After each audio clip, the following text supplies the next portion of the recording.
start the half.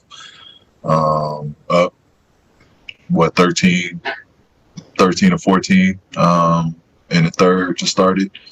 And we just came out flat. They came out, they were playing desperation ball the whole night. And, we didn't match it until late.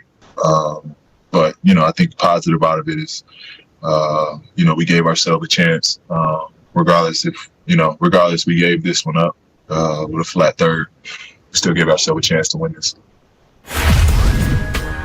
All right, Chris Broussard, I'll start with you. What was your biggest takeaway from Game 1? Well, Jenna, as I was watching that game last night, a thought came to my mind that I have never, ever had during a basketball game, or period, to be honest. Great. And that thought was, great. Wilds was right. Wilds was right. Wow. I mean, Donovan, he said it yesterday, and I did agree with him yesterday, but he said Donovan Mitchell is about to have a coming out party, and I agree. Donovan Mitchell is that rare player who puts up superstar numbers but isn't viewed as a superstar. And it is rare for a guy to average 26 points, 5 assists, lead his team in scoring. That team has the best record in the NBA, and he is nowhere near the MVP discussion. And I think some of it's because he's – no, and he did miss games, but even before he got injured late in the season, he wasn't in the discussion. So I don't think if he had played just about every game, he probably wouldn't have gotten many votes, if any. So I think that will change with this series. We know he was great in the bubble last year. They didn't get out of the first round, though. I think after this series, he will be viewed as a bona fide superstar. He's not an efficient scorer. He shot below 44% this year. But I think if they can win or lose, to be honest, if they play the Clippers tough, or even if they win, obviously, I think he will raise his status will raise, and he may even go up in Knicks tiers. I got to believe that. So I got to give Wild some props. It's ironic that Dwayne Wade was there in the front row, because I think Mitchell plays like Dwayne Wade with a three-point shot. That's what he reminds me. He reminds me of Wade with a three-point shot. On the other hand, look, if you're the Clippers, I didn't expect them to win coming off the emotional Game 7 win just 2 days ago. You could say, if you're a Clippers fan, hey, Kawhi didn't play well. He only had 23 points. Paul George didn't play well, shot 4 for 17, and we still had a chance to win. Here's the thing, though. Mike Conley didn't play, and maybe he'll be back for Game 2. Certainly will be back for Game 3, so you got that. And then here's the other thing.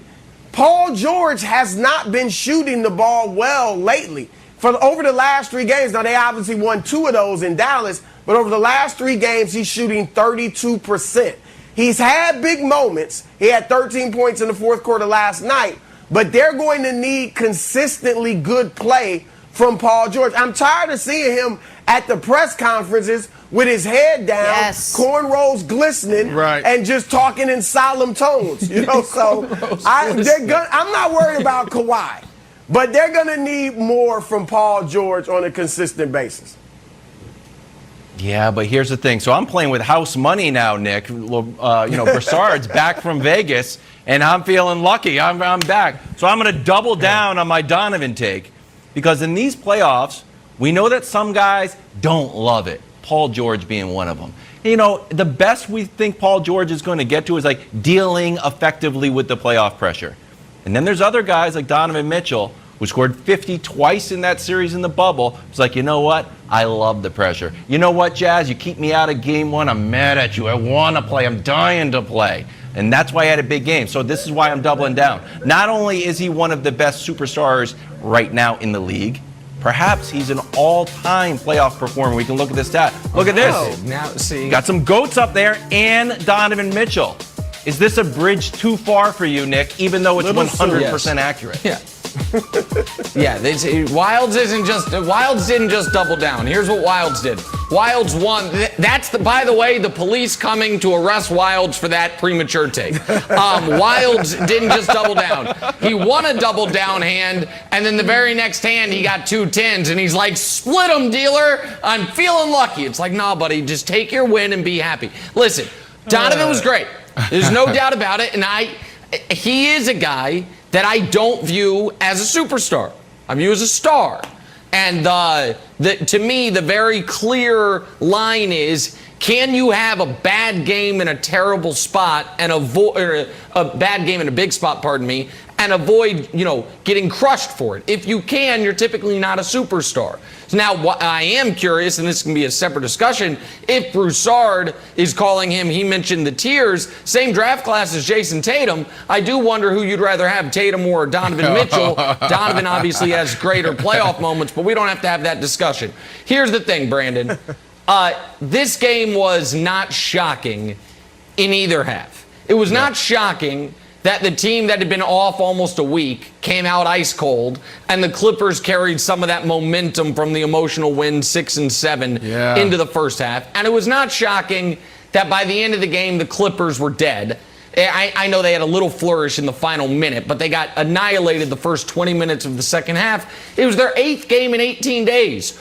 All super high pressure games, all high leverage games. Meanwhile, the Jazz have been chilling for almost a week, so they had more in the tank, and they have the only truly fully sold out crowd, which helps them. So I don't think you can take a ton from this game prognosticating the series, other than Donovan is on the precipice of going from star to superstar with a few more performances similar to this one.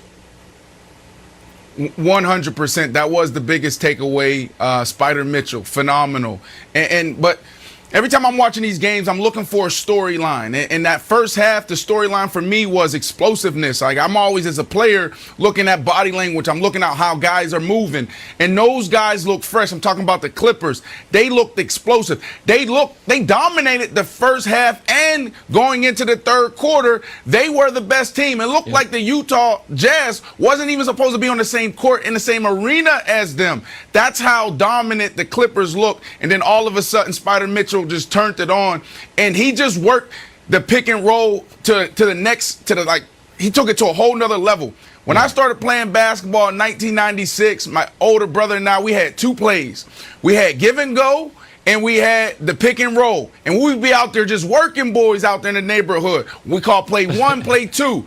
And they ran it over and over and over again, and they had no answer for him. So I gotta believe that the Clippers will have an answer for him. But you guys are right, man. This dude is ascending to new levels. And Nick, you talked about it earlier in the show, like this whole thing about Shaquille O'Neal. Remember when Shaquille O'Neal called him out, and then it was like he was almost shocked. Like, really, are you going to do this right now? So, Chris, I do believe that Donovan Mitchell still has that in the back of his mind, and he's out to prove a point.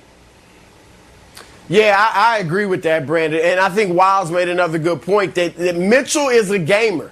Mitchell loves this moment. Now, I think Wiles was very premature. I mean, I'm not putting him on the level with those guys we saw him on just yet. It's a little early for that. But and I also think defending Luka, it's interesting that you see this with the Clippers, right?